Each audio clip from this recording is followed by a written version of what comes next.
जी, आपकी खिदमत में हाज़िर। एक बहुत ही ज़बरदस्त किस्म का फ़ीचर जिसके लिए बहुत सारी प्रॉब्लम दोस्तों को आ रही थी। तो फ़ीचर ये है कि हमने P2P से ट्रांसफ़र कैसे करना है और कितने डॉलर जो हैं वो P2P से ट्रांसफ़र हो सकते हैं। तो हमने अपने अकाउंट को ओपन किया, कंटिन्यू विद गूगल पर गए और यहाँ नेट इशू हो सकता है। तो हमने यहाँ पे देखा, हम पहले जो है P2P जाने के लिए आप विथड्रॉ में जाएँगे। तो 3 बार पे गए, 3 डॉट होते हैं, 3 बार होती है, तो हम विथड्रॉ पे जाएँगे। तो ये यहाँ पे आप देख रहे हैं कि इस वक़्त हमारे पास $5 किसी भी लेवल में नहीं है। ना तो टास्क बैलेंस में है, ना प्रॉफ़िट बैलेंस में है और ना लेवल इनकम में है। तो यहाँ पे $5 होना बहुत ज़रूरी है। $5 से कम होंगे तो वो विथड्रॉ नहीं जाएगा। विथड्रॉ ऑप्शन में आके P2P में आपको ट्रांसफ़र करने पड़ते हैं। तो यहाँ से ना होने के बाद हम जाते हैं, 3 बार पे फिर गए और यहाँ पे हमने चेक करना है कि क्या हमारे P2P वॉलेट में पहले से कोई डॉलर पड़े हैं। तो हमने इसको सिलेक्ट किया और यहाँ पे हमने देखा कि इस वक़्त अवेलेबल बैलेंस में हमारे पास $57 मौजूद हैं।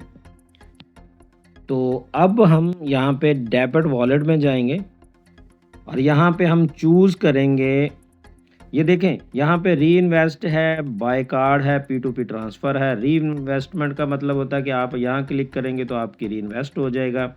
P2P पर क्लिक करेंगे तो P2P ट्रांसफ़र होएगा और अगर आपने कोई कार्ड बाय करना है तो यहाँ कार्ड बाय। तो हमने P2P ट्रांसफ़र करना है तो हमने यहाँ पे क्लिक किया। अब यहाँ पे बेनिफिशियरी यूज़र नेम आया, तो बेनिफिशियरी यूज़र नेम वो होता है जहाँ आपने किसी बंदे को या किसी दोस्त को, किसी को आपने, जो आपकी ट्री में है, मतलब आपकी अपलाइन में है या आपकी डाउन लाइन में है, वो ट्री होता है। जिसकी लाइनें सीधी-सीधी जाएँ तो उसको आप ट्रांसफ़र कर सकते हैं और अगर आप अपने ट्री के बगैर किसी को ट्रांसफ़र करेंगे तो ये P2P से ट्रांसफ़र नहीं होगा। ये वज़ाहत आपको इसलिए कर रहा हूँ कि बहुत सारे दोस्तों को परेशानी भी होती है।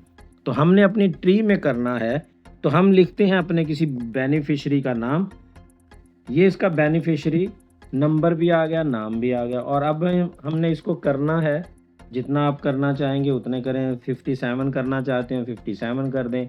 हमें इसका पैकेज लगाना है डायमंड, तो इसके लिए हमें भेजने पड़ेंगे $25।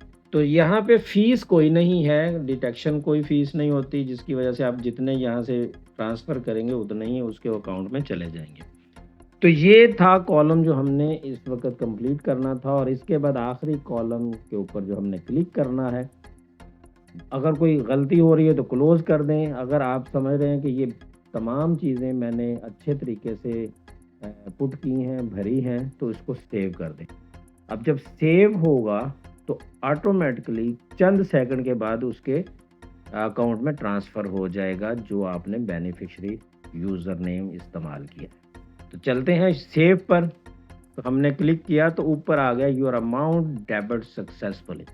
तो इसका मतलब है, और यहाँ पे आपके अवेलेबल बैलेंस में भी कम हो गए, 32 बाकी रह गए। तो इसका मतलब है कि आपकी पेमेंट जो थी P2P के ज़रिए दूसरे बंदे को, जो आपके ट्री में शामिल था, उसको पहुँच गए हैं। अब आप उसके अकाउंट को ओपन करें और अपना डाटा देख लें। यहाँ पे भी ये नीचे आप जब जाएँगे तो ये सारी चीज़ें आपके पास मौजूद हैं कि आपने किसको भेजे हैं, कहाँ से आए हैं, कहाँ गए हैं, वो सारी डिटेल जो है वो यहाँ पे मौजूद होती है डेट वाइज़। तो ये आपका क्रेडिट में था और अब हम आपका उसको डेबिट में चेक करते हैं कि हमने उसको डेबिट किए भेजे हैं। तो डेबिट का हमारे पास आज की डेट में ये C269 जो है, इसको हम देखते हैं।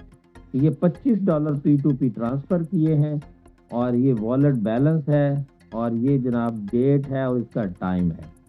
तो इस तरह से आपको बिल्कुल क्लियर हो गया होगा कि हम P2P से कैसे ट्रांसफ़र करते हैं और हमारी पेमेंट ट्री के अंदर ही रहेगी, ट्री से बाहर हम हरगिज़ नहीं भेज सकते। परेशान होंगे अगर हम उसको बार-बार करेंगे। तो ये था एक तरीका P2P से ट्रांसफ़र करने का। Thank you very much. अगर कोई फिर प्रॉब्लम रहे तो मुझे कॉन्टैक्ट कीजिएगा। फैसल किसी आपकी खिदमत के लिए हाज़िर। अस्सलाम वालेकुम।